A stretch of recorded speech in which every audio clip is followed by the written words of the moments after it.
hoje a gente vai falar sobre a questão da arquitetura e urbanismo, ela ser para todos, né? Eu chamei essa aula de arquitetura e urbanismo para todos. Então, a gente vai ver algumas leis que levam a isso. Vocês vão, né, entender isso aí no decorrer dessa aula. Deixa eu até abrir ela aqui. E é importante, né, a gente parar para refletir sobre alguns pontos que eu vou falar aqui com vocês hoje. Muitas dessas questões são questões que eu quero que vocês abordem no texto que eu pedi para vocês fazerem como a nossa última atividade aí do bimestre, que é o quanto a falta do arquiteto ou a presença do arquiteto impacta na vida das pessoas. Não só na sua casa em si, mas no urbano como um todo, e de que maneira isso impacta, né, na vida de todas as pessoas de uma cidade, tá? E é importante a gente pensar que não importa quem é o nosso cliente, né? Não importa se ele é rico, se ele é pobre, a gente tem que fazer arquitetura para ele, né? E a gente vai ver hoje o quanto isso é importante, de que maneira isso traz qualidade de vida para as pessoas.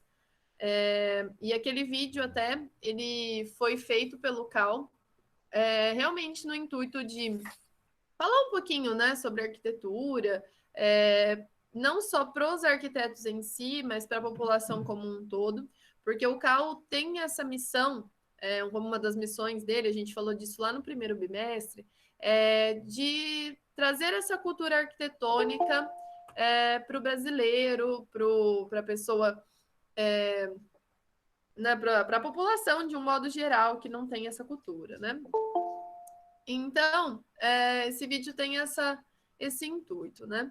E até, agora eu falei, né, que não importa quem que é o nosso cliente, e uma vez eu vi uma entrevista do arquiteto Demétrio toda vez eu fico engasgada com o sobrenome dele, Anastasiak. Ele é um arquiteto que trabalha muito com habitação de interesse social, e ele já foi presidente do IAB e tal. E eu vi uma entrevista dele, e nessa entrevista ele dizia que para um médico, por exemplo, se ele está arrumando o braço quebrado de um pobre ou de um rico, né? Ele não vai falar assim, esse braço é de pobre, esse braço é de rico, né? Ele vai fazer o serviço dele. Então, a profissão do arquiteto, ela acaba sendo muito elitizada, e isso afasta uma grande maioria da população da nossa profissão. Se a gente parar para pensar quantas pessoas de muito poder aquisitivo nós temos no Brasil e quantas pessoas de baixo poder aquisitivo nós temos no Brasil, a gente vai ver que se essas pessoas de baixo poder aquisitivo contratassem os arquitetos, a gente teria um mercado muito maior. Então, essa é a ideia do CAL, né, de aproximar essas pessoas da profissão dos arquitetos e urbanistas, tá? Então, a gente vai falar um pouquinho sobre isso hoje, sobre esse impacto que isso traz, né, e as políticas que a gente tem em relação a isso. Então, vamos compartilhar aqui. Vou falar bastante coisa que acho que serve para vocês no texto, né, que vocês vão desenvolver como pontos-chave, como pontos para vocês pesquisarem. Então, anotem aí o que vocês acharem importante, tá? Então, vamos lá. Então, vocês assistiram esse videozinho aqui, né? Que dizia lá o que define um bom projeto. Então, busquem sempre pensar dessa forma, né? Que não importa quem que é o nosso cliente, não importa, né, o local onde a nossa arquitetura vai ser inserida, é sempre importante que a gente faça um bom projeto, que a gente faça arquitetura. E o CAL, ele teve na sua primeira Conferência Nacional de Arquitetura e Urbanismo o tema Arquitetura e Urbanismo para Todos. Então, a ideia do CAL com esse tema é garantir arquitetura e urbanismo, né, para todos, como um objetivo maior aí desse momento histórico. Isso, claro, aconteceu lá no início do CAL, que já deve fazer aí, não sei se a conferência foi em 2012 ou 2000, acho que foi 2012, então já faz 8 anos, né? Mas o CAL ainda tem isso como missão, né? De materializar esse projeto, de trazer essa cultura arquitetônica para as pessoas de um modo geral.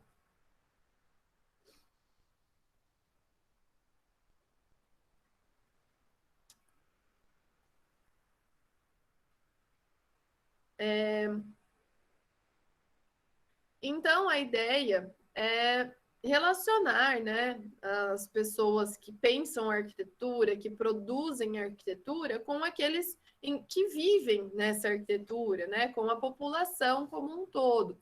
E a gente tem políticas inclusivas para nos ajudar nesse sentido. Então, hoje, mais de 85% dos brasileiros constroem e reformam sem a orientação de arquitetos, urbanistas ou engenheiros. Só um pouquinho, gente. Toda hora entra alguém aqui, eu tenho que ficar aceitando.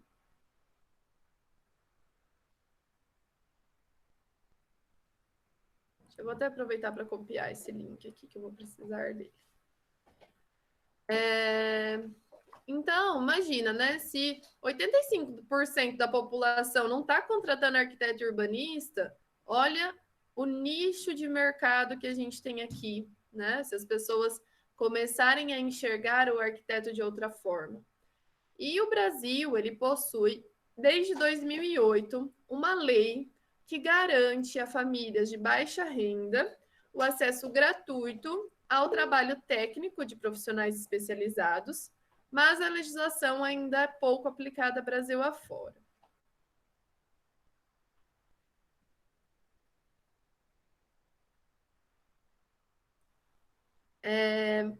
Então, gente, a gente tem uma lei que chama Lei de Assistência Técnica, que diz lá que toda pessoa de baixa renda tem direito a um arquiteto urbanista ou um engenheiro civil para fazer esses serviços, né?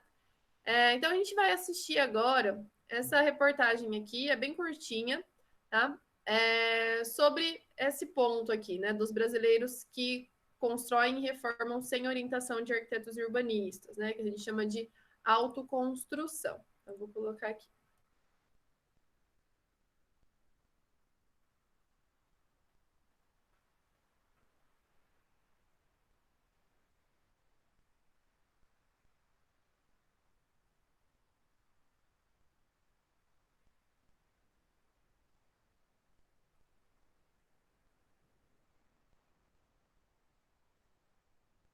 Canestem acaba com a frieira, aliviando os sintomas desde a primeira aplicação. Canestem acaba com a frieira. Se é Bayer, é bom. Ai, que boa propaganda. Todas as obras feitas em casas e apartamentos no Brasil são tocadas sem o trabalho de arquitetos nem engenheiros. E olha que tem lei garantindo auxílio técnico de graça, mas ela ainda é pouco conhecida.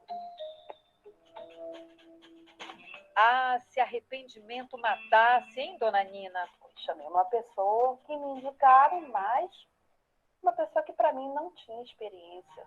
A dona Nina só queria tirar uma escada que ligava a casa dela, no térreo, a de um morador do andar de cima. Caía concreto para um lado, caía para o outro, quebrou uma janela aqui no meu quarto. Aí ficou essa coisa esquisita. E ele não foi até o final. Eu que ainda tive que pagar, chamar uma outra pessoa para poder tirar os outros degraus e deixar do jeito que está assim. Para mim, o barato sai caro. A dona Nina não está sozinha. Uma pesquisa inédita feita pelo Instituto Datafolha para o Conselho de Arquitetura e Urbanismo do Brasil revela que mais da metade dos brasileiros construíram ou já reformaram sua moradia. Desse grupo, 85% fizeram o serviço sem orientação técnica adequada. É a autoconstrução ou construção formiguinha, muitas vezes feita por conta própria. O Aguinaldo, de Brasília, fez a casa no improviso. Então, vim conhecer sua casa. Bem-vindo. Obrigada.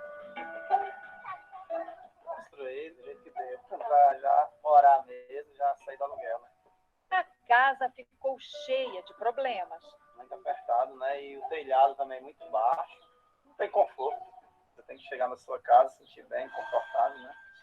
Agora ele decidiu, vai derrubar tudo e construir uma casa nova, mas desta vez com um projeto feito por arquitetos.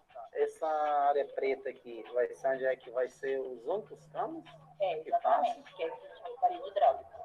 Pouca gente sabe, mas é possível conseguir assistência técnica gratuita para a construção de moradias para a população de baixa renda. Com a ajuda de um profissional, você pode evitar aquele famoso barato que sai caro. Uma lei de 2008 assegura às famílias de baixa renda a assistência para habitação de interesse social, mas o governo federal, os estaduais e os municipais têm que destinar recursos para a aplicação da lei, o que ainda acontece muito pouco. Tanto as prefeituras, por exemplo, podem oferecer, montar um serviço de assistência técnica e oferecer o serviço, como as associações de classe, né, da área da engenharia, da arquitetura, podem também se organizar e oferecer, proporcionar esse serviço. Foi com base nessa lei que uma associação de moradores de Diadema, em São Paulo, conseguiu contratar 2 arquitetas para orientar os moradores deste loteamento.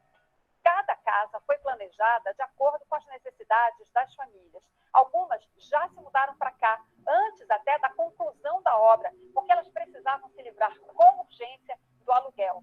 É o caso da Conceição. Tudo bem, Conceição? Dá licença.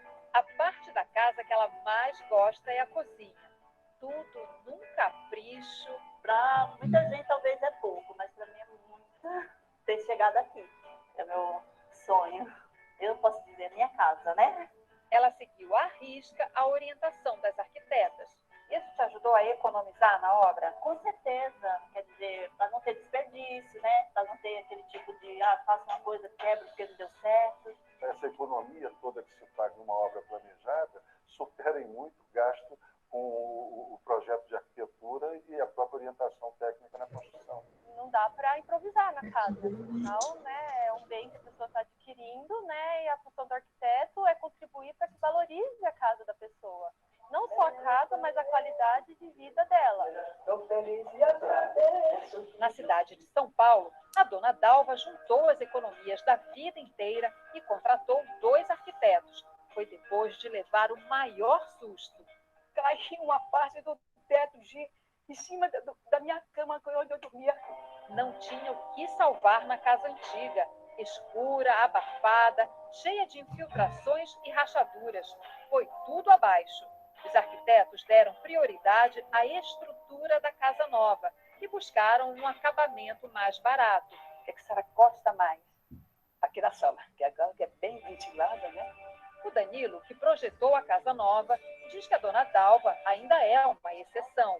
A autoconstrução no país é ainda um problema crônico, né?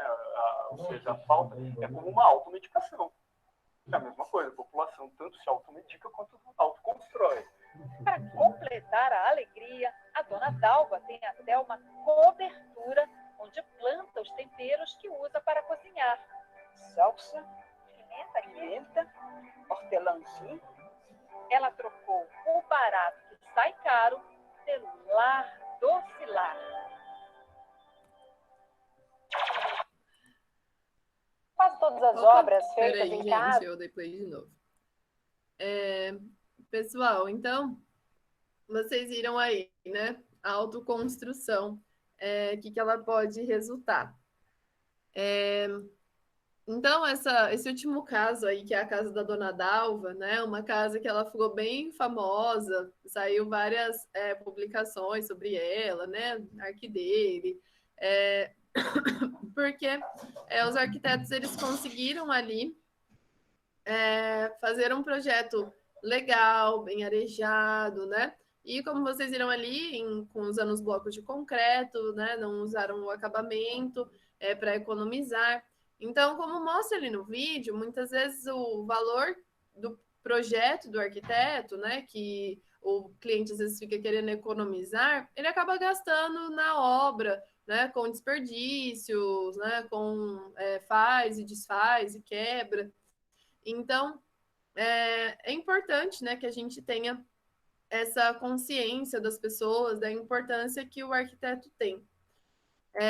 Então, a gente, né, fala a questão, claro, de economia, de dinheiro e tudo mais, mas tem outros fatores que também são importantes dentro, né, dessa questão toda que a gente está falando, relacionados à qualidade de vida das pessoas que estarão dentro dessas edificações e também que estarão nas cidades, né? Então, as cidades, elas são formadas por todas essas edificações. Então, a assistência técnica em habitação de interesse social, ela é um direito fundamental do cidadão. Então, quando a gente escuta lá que o cidadão brasileiro tem direito à educação, tem direito à saúde, né? Ele também tem o direito à assistência técnica em habitação de interesse social.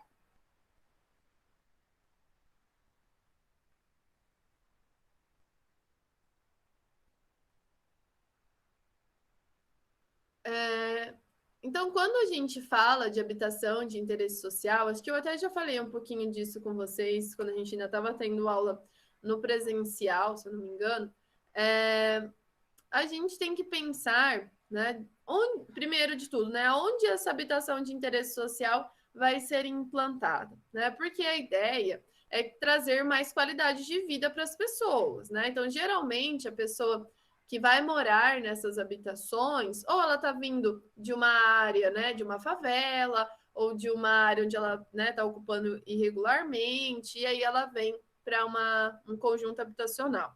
Então, a ideia é que essa pessoa tenha uma qualidade de vida melhor, não só dentro da sua casa, mas na cidade. Então, o objetivo não deve ser produzir apenas unidades habitacionais, mas sim produzir cidades através da habitação e não apesar da habitação. Né? Então, pensar em praças, em infraestrutura, em transporte, em escola. Então, geralmente, quando a gente tem lá o planejamento da cidade, são escolhidos terrenos muito afastados, né, para as habitações de interesse social. E essas pessoas são as que mais precisam de infraestrutura. Então, elas ficam longe das escolas, elas ficam longe das creches, ficam, né, tem lá o transporte público, mas demora não sei quanto tempo para chegar até o seu destino. Então, é como se a cidade crescesse apesar da habitação social estar ali. Então, a gente tem que começar a pensar aí de outra forma. É claro que isso envolve, né, toda a questão política, mas, né, a gente precisa, de algum ponto, né, isso precisa começar a ser mudado. Até em Maringá, não estou muito por dentro, mas eu sei que a professora Patrícia Bruder, não sei se vocês participaram, está tendo algumas mudanças em relação a isso, né? Em relação à escolha de locais para que sejam implantadas as habitações de interesse social, trazendo isso mais para dentro da infraestrutura da cidade. Então, é algo muito interessante, né? Então, a gente vai produzir a cidade através dessa habitação. E é importante a gente pensar que, além, né, da questão da economia que essa pessoa vai ter ao contratar um arquiteto, da questão estética, né, da valorização estética da sua habitação, até mesmo da funcionalidade, né? Porque muitas vezes a pessoa, ela, igual aquele carinha que mostrou lá, que ele construiu a casa dele de qualquer jeito. Ele construiu lá, daí não cabia nada no quarto, né? Ele não tinha noção de dimensão. Então, tem todas essas questões. Mas aqui tem 2 pontos, né, que a gente também tem que parar para pensar. Que o investimento em habitação, ele pode prevenir outros gastos, como gastos com a saúde. Olha só, no Congresso Nacional de Saúde Ambiental, ficou claro que os principais problemas de saúde estavam relacionados à ausência de infraestrutura e problemas habitacionais, tá? Então, infraestrutura, né, básica de saneamento e problemas habitacionais. A casinha da Dona Dalva ali do vídeo, antes, né, dela destruir e construir a casinha super legal dela ali, era uma casa toda escura, toda mofada, né, toda úmida. Então, gente, isso pode gerar vários problemas respiratórios nas pessoas. E isso acaba gerando um gasto em saúde. As casas muitas vezes não têm ventilação, não bate sol, e essas coisas influenciam na saúde das pessoas que estão dentro da habitação. Então, é aí que entra essa questão da qualidade de vida das pessoas. Então, vai um pouco até além da questão estética, da funcionalidade, da economia e do planejamento da obra. E um outro dado interessante é outra coisa que aconteceu lá na casa da dona Dalva, que caiu, ela falou, caiu um pedaço do teto em cima da minha cama, né? Onde era para ela poderia estar deitada. E aí, olha só, 25% das internações por traumatismo craniano são causadas por queda de laje. E sabe quanto custa para o governo, em média, né, uma pessoa internada, né, ali com traumatismo craniano? Em torno de 16 mil reais.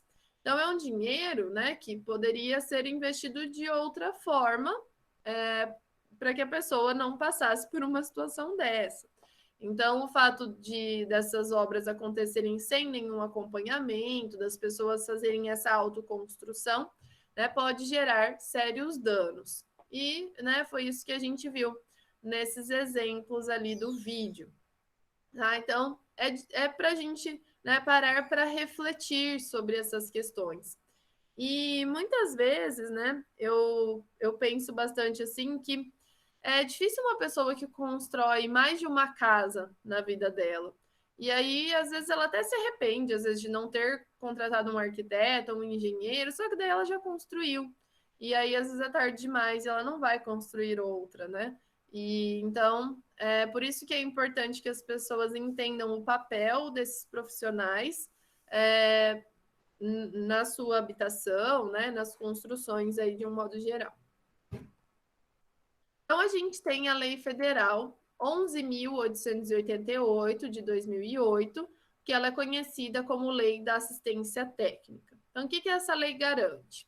Garante às famílias de baixa renda assistência gratuita para todos os trabalhos de projeto, acompanhamento e execução da obra a cargo dos profissionais das áreas de arquitetura, urbanismo e engenharia, necessários para edificações, reformas, ampliações ou regularizações fundiárias. Então, vamos falar um pouquinho dessas funções aqui. Então, vamos lá. Primeiro ali, então, tem a função de produção, reforma ou ampliação da habitação. Então, se essa pessoa, né, que comprova ali sua baixa renda, ela vai construir a sua casa do zero. Ela pode ter essa assistência técnica pública e gratuita para fazer o projeto, para executar a sua casa. Se ela quer reformar a sua casa, ela também tem os mesmos direitos. Se ela vai ampliar, também. Então, compreende todos os serviços técnicos para a construção de novas habitações, melhorias de habitações existentes por meio de reparos, alterações da forma ou ampliação.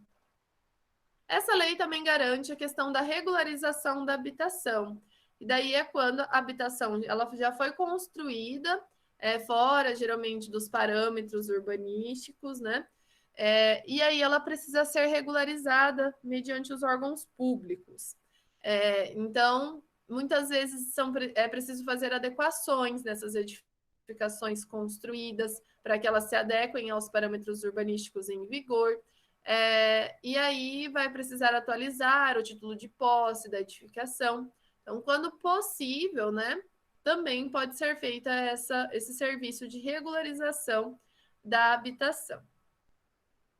E, por último, a regularização fundiária, que seria o quê? Serviços para incorporação de núcleos urbanos informais de famílias de baixa renda ao ordenamento territorial urbano e a entrega da titularização da propriedade aos seus ocupantes. Nesse caso, não entra só o arquiteto e urbanista, né? Aqui pode ter conflito de terra, pode ter ocupação em área de preservação permanente, instalações inadequadas. Então, daí a gente também entra aí com parte, né, de assessoria jurídica também é um direito do cidadão. Então, aqui, até uma outra coisa que a gente pode parar para pensar é que, né, muitas pessoas ocupam as áreas, né, que são de preservação ambiental, como o leito dos rios, né, os morros, as encostas dos morros, e tudo isso pode gerar prejuízos para a cidade como um todo. Como assim, né?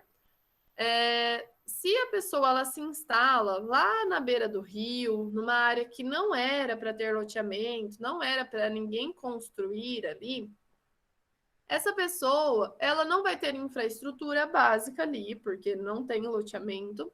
Então, ela, né, vai ter que jogar o esgoto no rio, muitas vezes jogam lixo no rio, e essas pessoas elas acabam poluindo o rio ali, que abastece a cidade como um todo.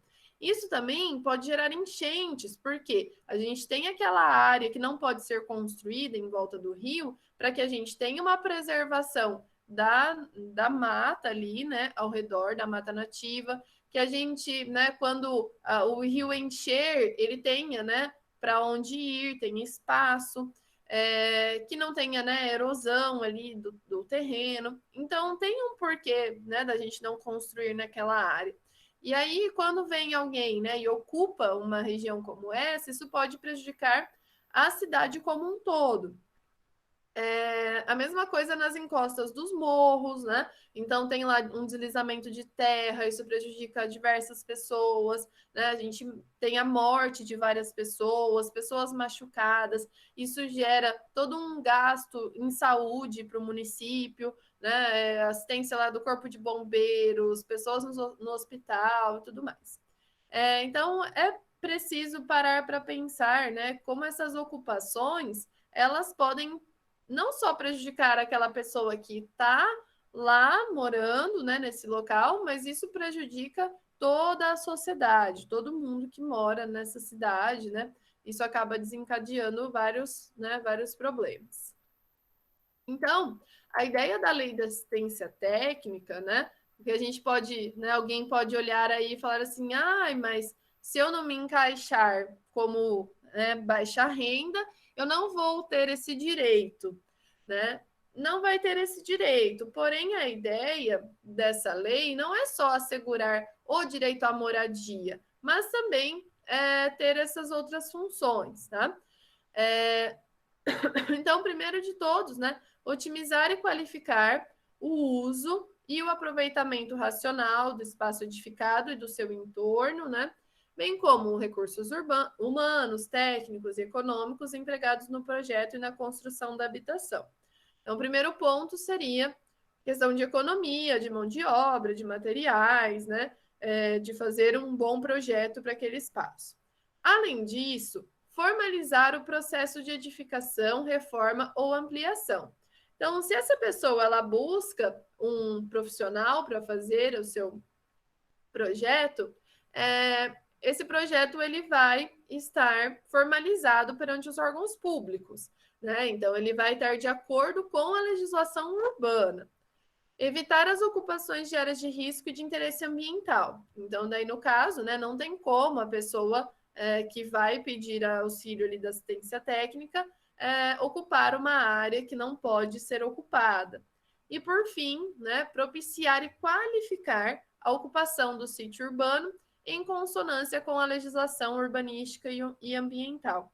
Então, essas casas que serão projetadas e construídas por esses profissionais, elas obedecerão os recuos, o coeficiente, a taxa de ocupação, o coeficiente de aproveitamento, e isso é algo que é importante para a cidade, para o urbano de um modo geral. Então, essa lei 11.888, ela é uma lei federal e ela precisa ser replicada no município para que ela possa ser colocada em prática. Então, o município precisa replicar a lei e dizer de que maneira ela vai ser aplicada naquele local. Então, esses serviços de assistência técnica, eles são custeados pelos recursos dos fundos federais direcionados à habitação de interesse social, por recursos públicos orçamentários e também podem vir de recursos privados. Então, nós vamos ver de que maneira essa lei pode ser colocada em prática. Então, esses serviços prestados por esses profissionais, né, eles podem atuar de 4 formas diferentes. O primeiro são os servidores públicos, que seria o quê? Seria a prefeitura contratar, né? Poderia ser um concurso ali para contratar arquitetos, urbanistas, engenheiros para trabalharem fazendo esse serviço para as pessoas de baixa renda. Então, contrataria ali os profissionais para isso lá na prefeitura. Outra forma que tem de prestar esse serviço são através de ONGs, né? Então, alguma ONG relacionada a esse tema, né? Os integrantes, né, arquitetos urbanistas, engenheiros civis, eles podem prestar esse serviço também. Então, a ONG ela vai ter essa função ali sem fins lucrativos. Uma outra forma também são profissionais que fazem residência acadêmica, programas de extensão universitária ou os escritórios modelos ou escritórios públicos, né, como a Projecta, que a gente tem no Sesumar, poderia fazer esse tipo de serviço também. Na verdade, não sei dizer se eles fazem ou não, tá? Mas eles podem fazer. Não sei se alguém que está aí é de lá ou era e sabe dizer para a gente, mas eles poderiam fazer esse serviço, tá? E, por último, profissionais autônomos que poderiam ser previamente credenciados, selecionados e contratados pelo poder público. Tá? Então, a prefeitura também poderia fazer isso. Vou aproveitar aqui para fazer uma blogueiragem, já que eu falei da Projecta. Gente, hoje eles postaram um IGTV que eu fiz. Então, entrem lá para vocês assistirem e curtirem o IGTV que eles colocaram lá no Instagram, tá? Sobre conforto, dei umas diquinhas lá. Aí as meninas fizeram o IGTV e postaram. Então, deem uma olhadinha lá, se vocês acham legal. As dicas que eu dei de conforto ambiental, né? Acho que aí quem está fazendo TCC e está nessa etapa aí de partido arquitetônico, tem bastante coisa interessante lá no que eu falei. E para relembrar lá o 2º ano, né, de conforto térmico. Então, essa lei, gente, ela tem como objetivo promover esses serviços de assistência técnica para quem precisa dele, não pode contratar, que são as pessoas de baixa renda, atender a demanda onde ela está, sem desterritorialização. O que seria isso? Vocês já devem ter ouvido falar sobre o sentimento que as pessoas têm de pertencimento, né? Então, muitas vezes, as pessoas moram, por exemplo, numa comunidade e elas sentem que elas pertencem àquela comunidade. E aí, o governo constrói lá um conjunto habitacional, tira essas pessoas ali da comunidade e coloca elas nesse conjunto. E aí, nesse conjunto habitacional, elas não sentem que elas pertencem àquele local. E depois elas acabam abandonando, até vendendo as suas casas ou apartamentos, que nem pode fazer isso, né? E elas voltam para sua comunidade. Então, a ideia é que a gente também possa atender a demanda da população aonde ela está, tá? Para que ela tenha esse sentimento ali de pertencimento. Também custear o serviço técnico, né? Fora do valor da construção.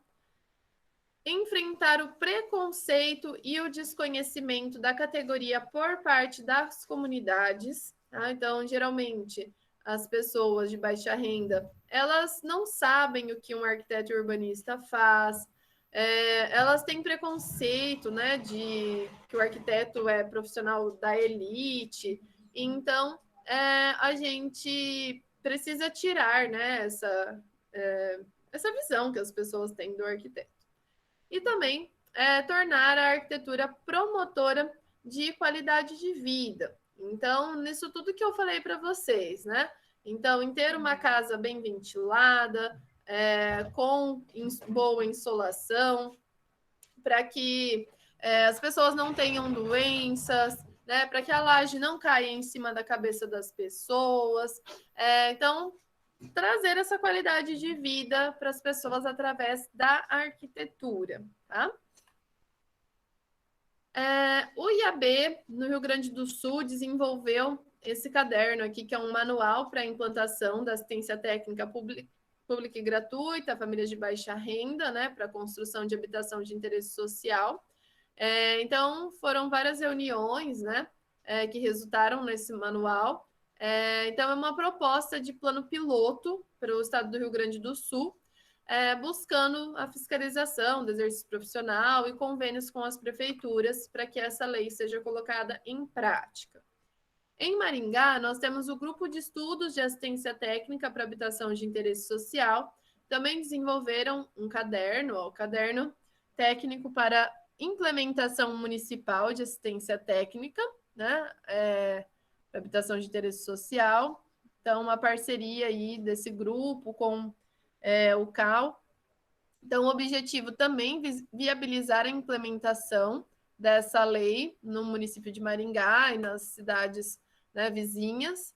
É um grupo composto tanto por arquitetos quanto engenheiros. Então, aqui, vocês encontram os dois cadernos, tá, na internet, para vocês quiserem dar uma olhadinha. Então, aqui tem algumas formas também de implantar essa lei de assistência técnica. E aqui eu vou entrar com alguns exemplos, tá, para vocês. Então, o primeiro exemplo aqui é um exemplo que aconteceu em Curitiba, um decreto em 2016. E aqui eu quero mostrar para vocês um pouquinho de como Curitiba resolveu alguns problemas urbanísticos que acontecem em várias cidades. E, no caso, nem foi com a lei de assistência técnica, foi de uma outra forma, tá? Então, o que acontece quando a gente precisa regularizar uma edificação, uma habitação? Então, geralmente, a pessoa que construiu aquela habitação por conta própria, ela nem sabia que ela tinha que respeitar os recuos, ela não sabia que ela tinha que respeitar uma taxa de ocupação, coeficiente de aproveitamento, ela não sabia que a casa dela tinha que ter uma garagem. Então, ela construiu lá por conta própria. Quando ela precisa regularizar essa situação, muitas vezes, para fazer essa regularização, a gente teria que quebrar a casa, para ela ficar dentro dos parâmetros da lei. E aí, o que acontece? Essa pessoa, ela não regulariza, porque não dá para regularizar, né? A não ser que ela derrube a casa dela. E aí, Curitiba, né, percebendo essa problemática que a gente tem ali, eles fizeram nesse decreto uma regularização simplificada, trazendo regras mais flexíveis que as atuais para construções irregulares que foram erguidas até 31 de dezembro de 2012. Então, eles selecionaram alguns bairros de baixa e média renda, onde eles viam essa necessidade, e algumas ruas comerciais também, em alguns bairros de baixa renda. E aí eles utilizaram alguns parâmetros, né, de avaliação. Então, por exemplo, né, taxa de ocupação. Em alguns casos, a taxa de ocupação lá era de 50%. E aí eles flexibilizaram isso para 80%, para que as pessoas conseguissem regularizar. Dependendo da situação, eles liberavam até 100%. Recuo frontal. Mesmo quem não respeitou o recuo frontal pode regularizar o seu imóvel desde que pague outorga onerosa. Aqui eu achei muito legal essa questão, porque geralmente a outorga onerosa ela é um instrumento que ela só serve para gente rica, né? Para construtora. Então, por exemplo, em Maringá, quem que utilizou do instrumento outorga onerosa do direito de construir? As grandes construtoras que foram construir ali no novo centro e que queriam aproveitar o terreno além do que era permitido pelo município. Então, elas foram lá e deram a sua contrapartida para que elas pudessem construir a mais. Então, elas pagaram para construir a mais, certo? Aqui, eles pegaram essa ideia, né? Então, pegaram o instrumento de outorga onerosa e utilizaram para que essas pessoas conseguissem regularizar as suas edificações. Então, a pessoa ela paga pelo que ela construiu a mais ali no recuo frontal. Ai, desculpa, gente. É para dar uma acordadinha aí. Quanto... se a pessoa construiu a mais do que ela podia, um andar a mais, ou ela destinou, no caso de comércio, mais do que ela podia às atividades comerciais, ela também vai ter ali uma flexibilidade para fazer a regularização. Se a pessoa também construiu, né, nas divisas, nos recuos laterais, ela construiu mais pavimentos do que ela podia, ela também pode pagar pelo que ela excedeu através da outorga onerosa. Então, eu acho muito interessante, né, trazer esse instrumento do Estatuto da Cidade para que as pessoas consigam regularizar as suas edificações. E até mesmo a questão das garagens, né, do estacionamento, a gente sabe que toda habitação ela tem que ter o espaço ali para o carro, mesmo que não seja coberto, né? Então, algumas casas não tinham, e aí a gente tem a flexibilização disso, tá? E em questão de custos, então, os valores, né, eram em relação à outorga onerosa, foi feito lá um valor por, né, quantidade a mais que as pessoas tinham construído. Então, é como se elas compensassem financeiramente, né, a prefeitura, a sociedade, pelo que elas construíram a mais, tá? Então, foi uma forma que Curitiba encontrou de amenizar essa situação das construções irregulares. E isso é algo que acontece em todas as cidades. Um outro exemplo que a gente tem aqui em relação, né, a essa questão de trazer essa cultura, né, da arquitetura, é um portal que o CAL criou. E esse portal, a ideia é formar uma cultura arquitetônica no nosso país, que hoje é inexistente, né? Então, a ideia é que os brasileiros pudessem entender melhor as suas cidades, criar essa cultura, conhecer os arquitetos, né?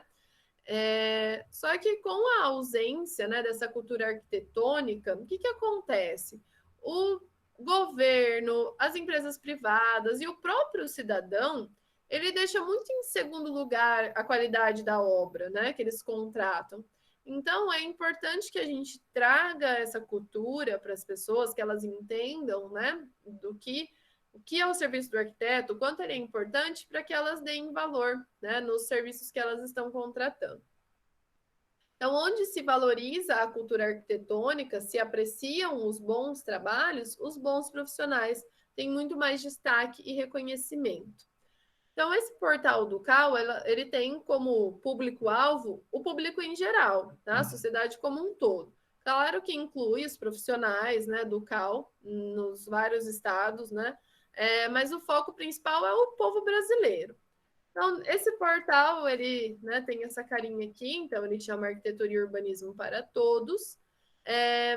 E aqui vocês, né, a gente encontra lá informações sobre arquitetos e urbanistas, encontra entrevistas, encontra o glossário, tem um blog. Então, aqui tem alguns temas como verticalização, modernismo, construções exemplares, paisagismo, urbanismo, metrópoles. Então, para que as pessoas busquem falar, né, busquem, né, entender um pouco mais sobre arquitetura. Opa.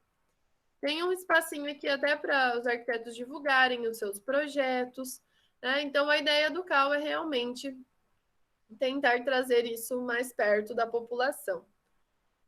Então, a missão, né, valorizar a arquitetura brasileira em sua mais ampla acepção. Sua meta é difundir junto ao grande público a correta compreensão da importância da profissão na ocupação do território, na construção da morada humana, promover a universalização do acesso à arquitetura e urbanismo de qualidade e disseminar os principais conceitos do Código de Ética Profissional, empregando principalmente conteúdos audiovisuais. Então, tem bastante vídeo lá. Aqui eu coloquei... Ai, gente. Desculpa de novo. Aqui eu coloquei até essa imagem do glossário, né? Então, tem aqui algumas palavrinhas que para nós é comum, né? Mas para outras pessoas pode não ser. Até eu lembro que ano passado eu comecei a dar aula para o primeiro ano, né? E eu dou uma matéria para eles onde eu ensino para eles toda a parte de legislação urbana, né? Então, parte de recursos, coeficiente de aproveitamento, essas coisas. E aí eu lembro que eu falava assim para eles: se tiver abertura, tem que deixar o recuo de 1,5. E eu achando que eu estava sendo super clara no que eu estava dizendo, né? Até que um aluno falou assim: professora, o que você está querendo dizer com abertura? Né? E daí eu pensei, gente, eles não sabem nada ainda de arquitetura, né? Para eles, até mesmo uma palavra que para a gente é tão comum, né? Eles tinha aluno ali que não estava entendendo o que eu estava falando, né? Então tem daí várias palavrinhas ali com os seus significados, né? Para que as pessoas busquem mais essa questão da linguagem que o arquiteto tem. E, por fim, aqui eu coloquei alguns exemplos de pessoas que buscaram trabalhar, né, com essas pessoas de baixa renda, né? Então, um exemplo que a gente tem é um escritório que chama Casulo. Essa arquiteta, ela via que muitas pessoas tinham uma resistência de encarar os escritórios de arquitetura e urbanismo, né? De entrar nos escritórios, de perguntar quanto custa, né? E aí ela pegou esse trailer, né, que é o Casulo, virou o local de trabalho dela itinerante, e aí ela vai levando as consultorias dela de arquitetura para todos os cantos da cidade. Então, geralmente, essas pessoas, elas fazem serviços mais de consultoria, tá? Então, ela mostra ali para essas pessoas que nem todo projeto é impossível, e aí ela dá lá um prazo de 48 horas, onde ela manda ideias, materiais, onde a pessoa pode comprar o produto, né? Então, ela faz uma consultoria ali com o cliente. Então, aqui algumas imagens internas do escritório itinerante, né? Super bonitinho, bem aconchegante. Outro exemplo é um que chama Favelar. Essa arquiteta, ela trabalhou num concurso em que ela precisava buscar soluções de arquitetura, né, soluções sustentáveis de baixo custo para as comunidades. E a partir disso, ela viu que poderia ser uma forma de trabalho dela, né? E aí ela começou a agregar essas soluções realmente às construções, e ela trabalha nas comunidades do Rio de Janeiro. E algo interessante que ela faz é cadastrar os trabalhadores que moram nas comunidades.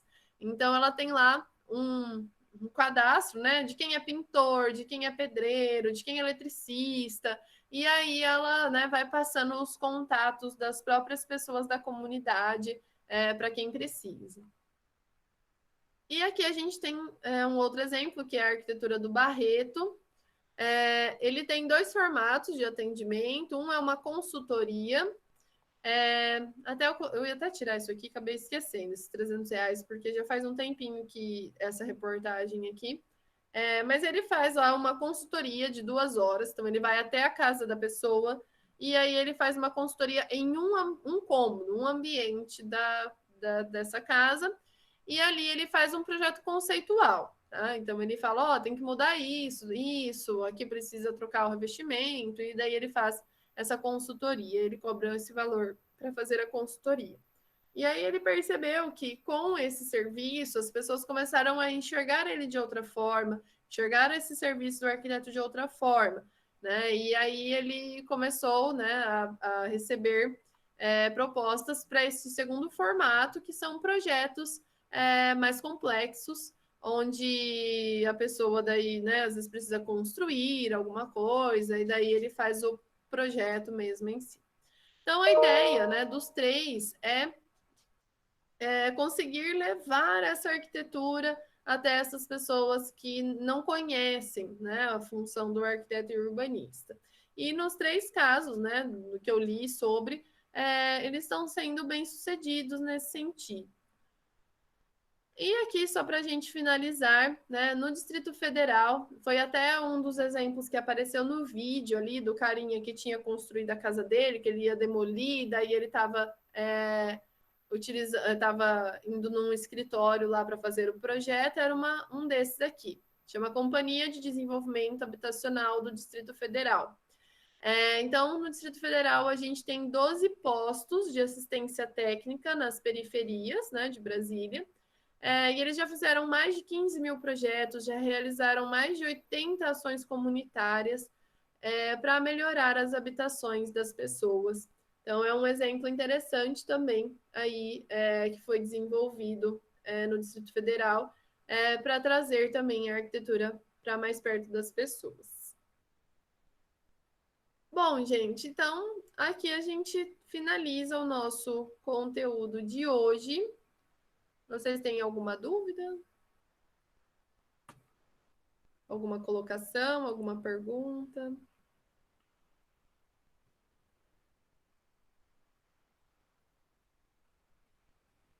Deixa eu dar uma lidinha aqui no chat.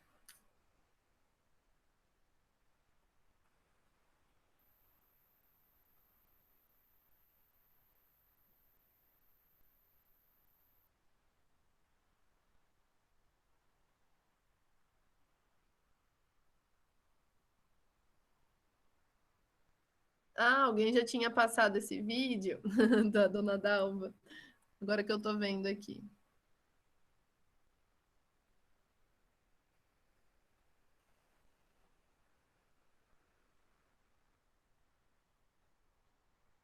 Eles estão falando, né, sobre o que eu falei lá aqui em Maringá, né? Tá tendo uma mudança na questão dos terrenos para habitação social. Então, teve um chamamento público, né, no começo do ano, para terrenos que estão dentro do contexto urbano, para destinar, né, para as habitações de interesse social.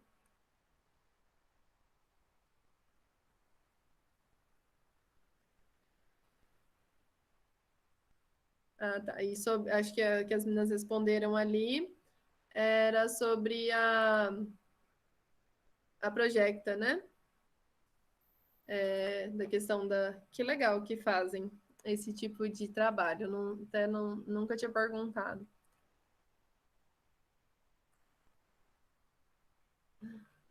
Então vocês já viram meu vídeo lá da Projecta? Que legal, gente. Então, quem não viu, vai lá ver, né? Minha primeira vez, assim, fazendo um vídeo. Quero muitas curtidas lá, hein?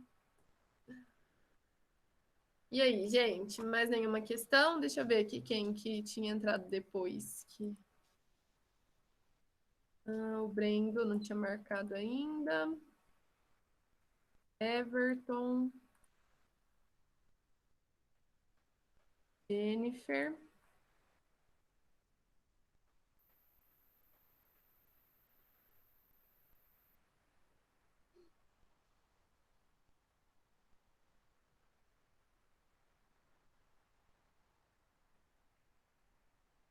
Mariana Neves não tá, né? Natália. Rebeca. E Sara. A Ana Miranda também não tinha colocado. Bom, dos que sempre, né, entram aqui, Cariane não tá, né? Lucas Tebaldi também não. Mariana Neves também não, né?